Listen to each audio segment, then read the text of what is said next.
The Modi government faces its second no-confidence motion in August 2023. It has braved the first one in July 2018, which it won with a handsome margin, 325 votes in favor of the government and 126 against it.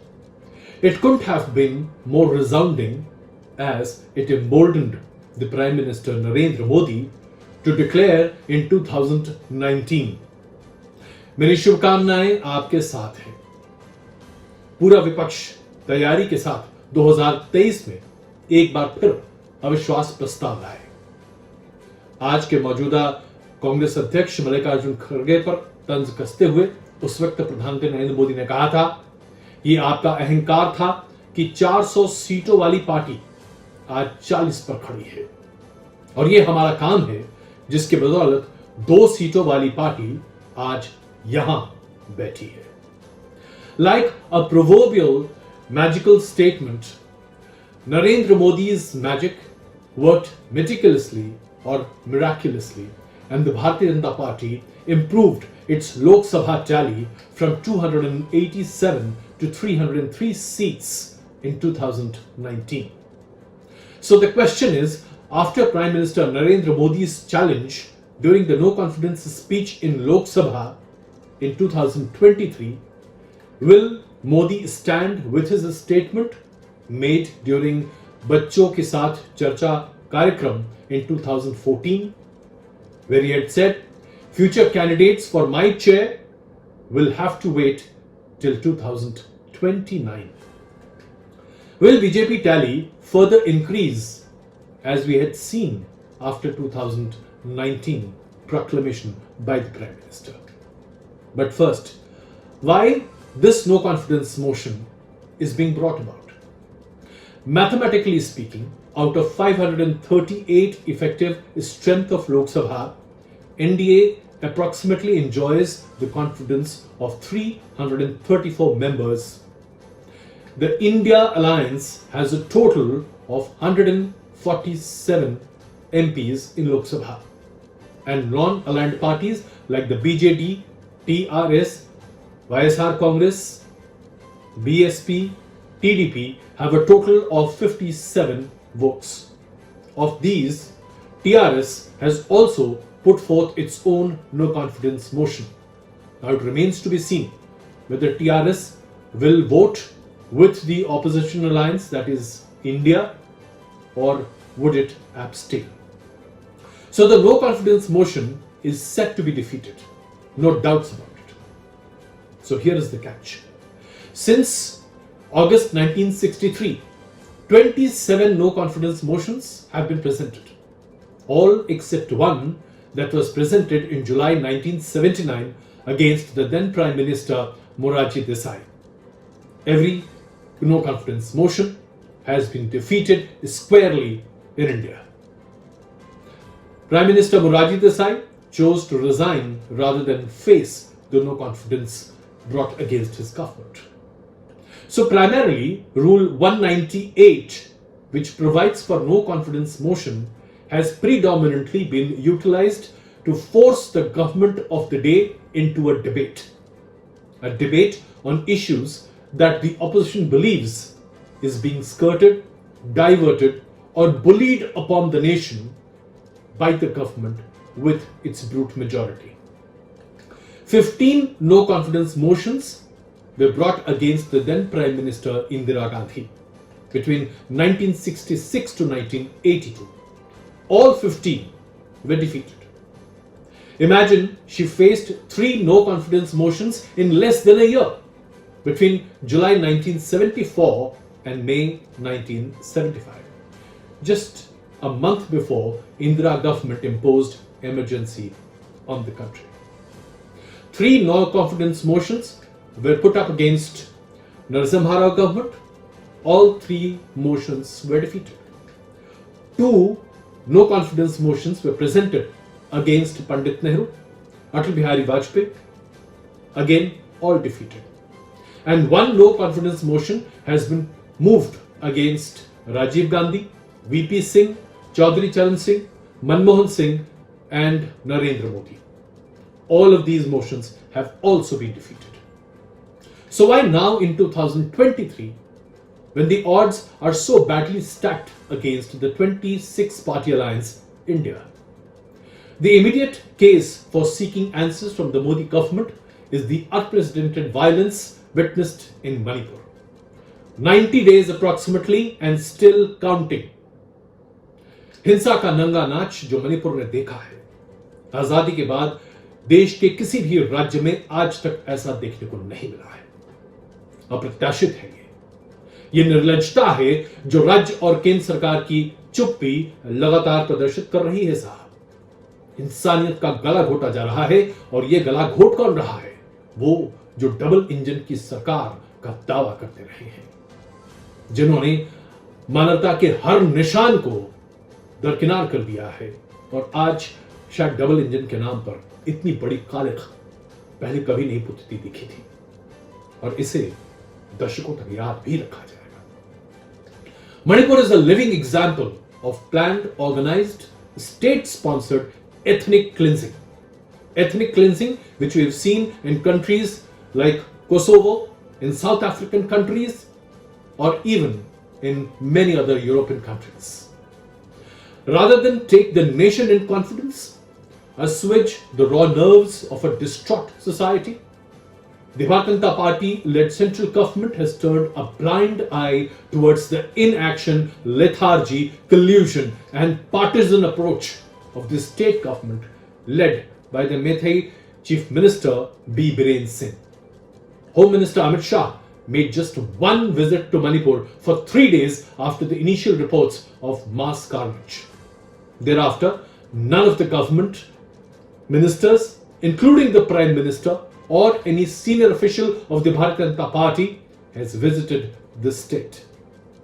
No statement has been issued condemning or condoning or even supporting the peace initiatives in Manipur by any high-ranking cabinet minister, the Prime Minister, BJP chief ministers, even BJP senior party officials, and not even by the Sangha Parivar or the RSS.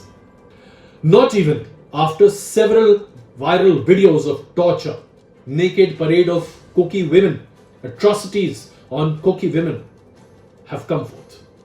Nothing came out from any of these quarters until at the start of the parliament session, the monsoon session, the Prime Minister declared in front of television cameras that law will take its own course.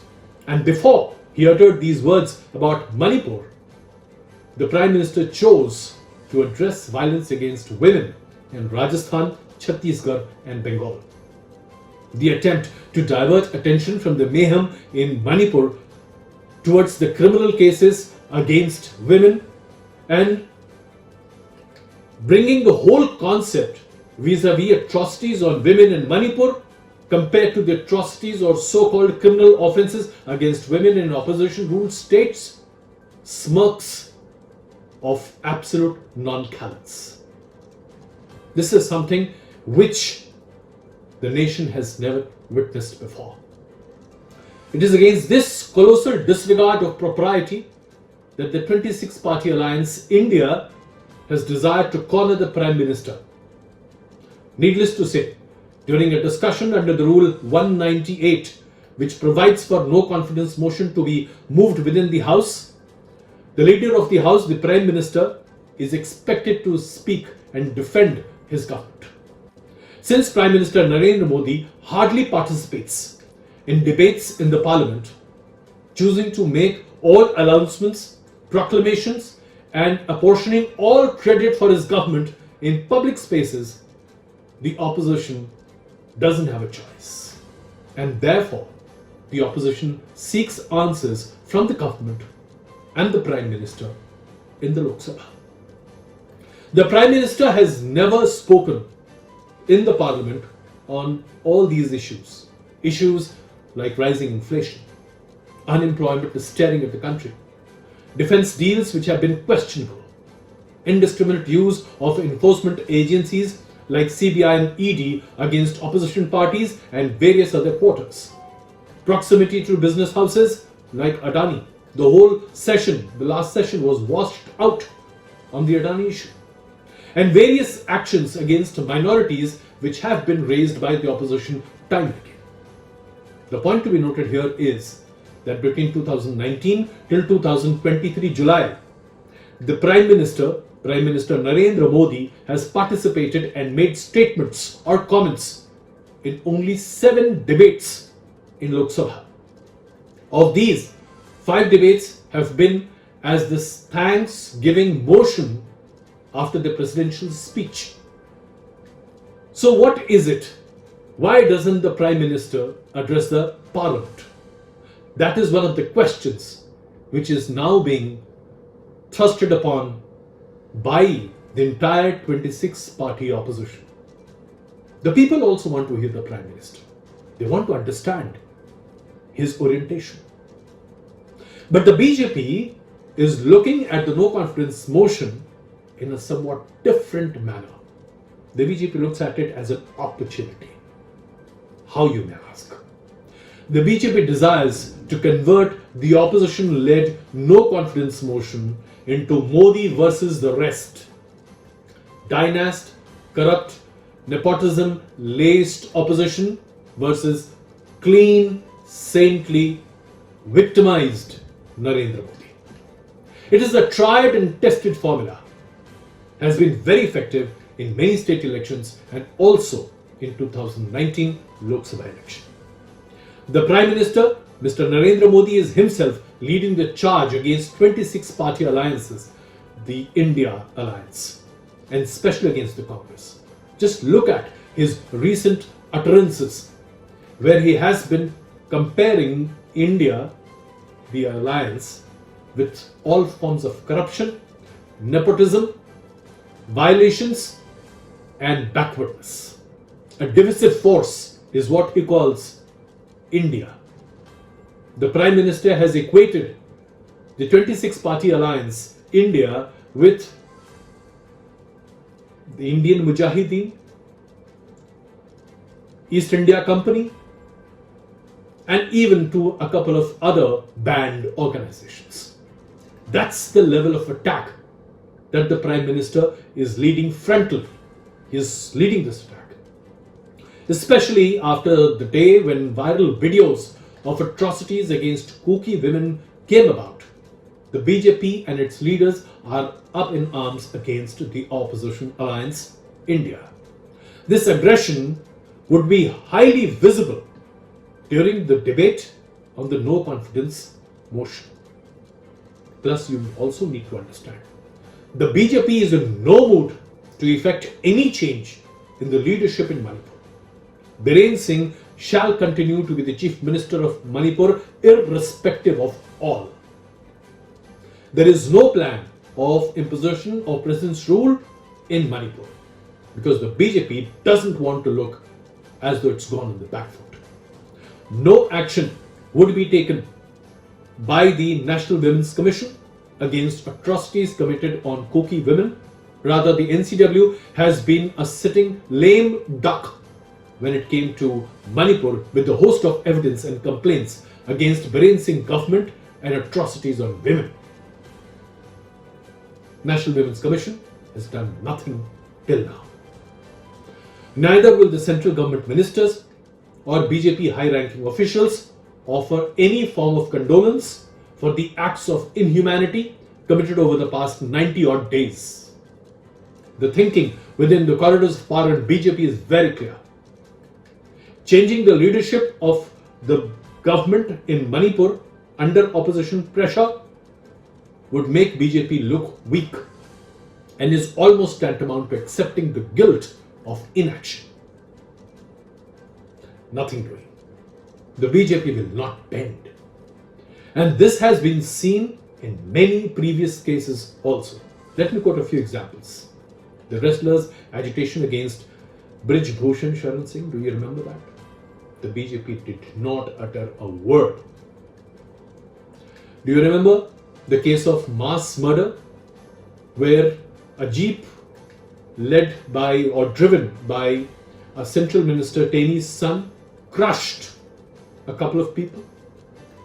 neither the BJP nor the government criticized the Central Minister Taney or his son. Do you remember the anti-CAA and NRC protest prior to 2019 elections? Nothing doing. The BJP or the government did not bend, did not listen to any of the agitators. Do you remember the farmers' agitation, which completely paralyzed Delhi because it was everywhere on the borders? The BJP government did not budge. For 1 year, the entire thing carried on till Punjab elections, when the Prime Minister decided to withdraw the 3 farm laws. The Bharatiya Janata Party, which is the new Bharatiya Janata Party, has decided that it will not bend in front of public pressure, ever accept any liability or act in any manner that would amount to accepting guilt or appearing to be on the wrong side. The point that is to be reinforced by the current dispensation is, we do no wrong. And even if a section of the populace thinks that wrongs have been committed, we shall not accept it, will not let it affect us. It is with this mindset that the BJP spokesperson, the BJP MPs and the Prime Minister would face the no confidence motion. No wrong has been committed. They would point fingers at atrocities on women in opposition ruled states. They will try and put down the opposition under the weight of its being called a dynasty, nepotism, corruption, various other charges, which would be in a way a pressure to dominate over the opposition. And BJP would make it a point to address the nation with the sole thrust that it's only the BJP which is the savior of the nation. Because BJP is the only party that can deliver a rightful government in the country. And therefore, the voters, the voter constituency should vote for BJP so that the promise of no challenge till 2029 commented upon by the Prime Minister Narendra Modi in 2014 remains unchallenged. Now, whether the 26 party-led opposition India is able to seize the moment and impress upon the voters is a question. न सब ठीक है, ना ही मोदी ठीक होने देंगे, ये कहना है ऑपोजिशन का। सत्ता बदलने का मौका आ गया है साहब, ये कहना है ऑपोजिशन का। जनता को विपक्षी दलों को मौका देना चाहिए, ये भी ऑपोजिशन का कहना है। लेकिन क्या जनता ऑपोजिशन को दोबारा मौका देगी? क्या मई 2024 में एक नई सरकार आ सकती है?